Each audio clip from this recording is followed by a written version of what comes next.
Здраво и добре дојдовте во последното видео од програмата Бајле работа на Мастер LinkedIn. Со ова видео сакаме да ви честитаме дека сте при крајот на програмата и тука ќе се фокусираме на следните предизвици по предизвикот на наоѓање работа или пракса. Еден од предизвиците кои што престои од кога ќе се најде работа или пракса е менаџирањето на стресот и времето. Односно како подобро да го менаџираме нашиот стрес и како подобро да го менаџираме нашето време. Самите сме свесни дека овие предизвици не завршуваат само со наоѓање на работа, туку почнуваат тогаш и ги имаме во текот на животот. Па затоа е добро да изградиме техники и ресурси како ние можеме да ги менаџираме истите за подобро да менаџираме нашата продуктивност и нашата благосостојба. Прво ќе се фокусираме на техники за менаџирање на времето кои што мислам дека може да ви бидат корисни. Првиот совет е доста едноставен и би рекла интуитивен: користење на дигитални планери или пак користење на аналогни планери. Користењето на планер или на календар како софтвер може да биде многу корисно од неколку аспекти. Првиот е да знаеме како да си го испланираме денот и да знаеме да очекуваме што може да ни предстои во текот на денот. Со тоа сме свесни што имаме како врска во текот на денот и колку сме постигнале, што можеме да преместиме за наредниот ден и слично. Вториот совет е техника за приоритизација на работа и е Айзенхауер матрицата. Матрицата има 4 дела, односно 4 квадранти, како што може да видите на оваа слика. На матрицата сите 4 квадранти ќе ги објасниме и после тоа ќе навлеземе подлабоко во кој квадрант каква активност може да стои. Првиот квадрант се итни и важни задачи, вториот квадрант се важни, но не итни задачи, третиот квадрант се итни, но не важни задачи и четвртиот квадрант се неважни и не итни задачи. Значи, доколку имате проект кој што треба да се заврши за 2 дена, тоа е итна и важна задача. Планирањето на следната недела не е итна, но е важна задача и за тоа треба да се заврши. Враќањето на имейл порака е итна, но не е премногу важна задача. Затоа спаѓа во третиот квадрант, додека пак следењето на социјални медиуми не е итна и не е важна задача. И спаѓа во четвртиот квадрант. Секој квадрант има одреден тип на задачи, како што напоменавме во овој пример. За тука би ви дала простор и би ви рекла како вежба дека може да направите да си ги запишете обврските во текот на следната недела што ги имате и да ги поделите во овие 4 квадранти. Така ќе можете да ја приоритизирате. Со самото приоритизирање на вашите задачи, вие потврдувате дека со планирање добро ќе можете да ги извршите.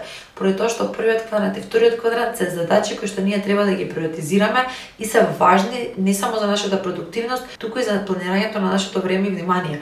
Додека пак третиот и четвртиот квадрант најчесто се задачи кои што можеме да ги делегираме, додека пак четвртиот квадрант може и да се избегне и не е приоритетен кога се работи за нашите задачи. Третата техника за планирање на време на работа е техника која што ја користам веќе некое време и можам да ја препорачам. Тоа е помодоро техниката.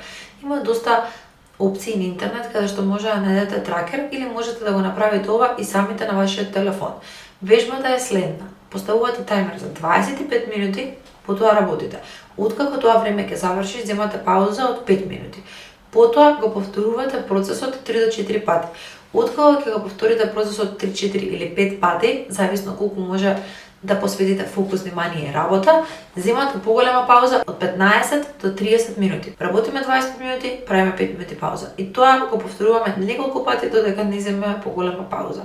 Ова е направена како техника за да може нашиот мозок после работа да одмори и повторно да се рефокусира. Тука е важно да се почитуваат временските рамки и паузата да не го пречекорува времето од 5 минути, додека работата да не го пречекорува времето од 20 минути. Ова беа неколку техники за менаџирање на време кои што мислам дека може да ви бидат многу корисни на почетокот на кариерата. А сега после ова ќе се фокусираме на техники за менаџирање на стресот. Верувам дека менаџирањето на стресот е нешто со кое што сите на истекот на животот ќе имаме предизвици. Добро е да имаме техники кои што се тука да не подржат во такви времиња и веќе да имаме изградени навики. Еден од најдобрите начини да се менаџира стресот, кој што исто така и научно подржан, е следењето и запишувањето на вашите емоции. Има неколку избори на дневници, без разлика дали тоа е апликација на вашиот телефон каде што вие само запишувате како се чувствувате или пак аналоген дневник каде што вие следите и запишувате како се чувствувате. Добро е да имате следење на вашите емоции, затоа што така подобро ги забележувате и можете да воочите во која состојба и ситуација се појавуваат, па можете да го оптимизирате нивното појавување и нивниот ефект. И во иднина секако да знаете како да се справите подобро со предизвик. Вториот совет е доста очигледен и мислам дека сите го знаеме, но ретко го применуваме, тоа е медитација. Практикувајте да земете пауза, да земете здив во време трајање од 5 секунди и потоа да го издишате 5 секунди. Повторете оваа вежба 5 до 10 пати. Идеално би било да медитирате 5 до 10 минути секој ден. Медитирањето е вежба за умот, исто како што физичката активност е вежба за телото. Секој пат кога ние практикуваме медитација, му даваме простор на нашиот ум да одмори од нашите мисли и од секојдневната работа. Па со самото тоа ве охрабрувам да пробате барем на недела дена и да видите каков ќе биде ефектот на вашето ментално здравје. Последниот совет кога се работи за менеџирање на стрес е физичка активност. Верувам дека на сите ни е јасно да го потрошиме 30 минути во текот на денот, без разлика дали се работи за брзо одење, трчање или било каква друга физичка активност, ќе се чувствуваме подобро.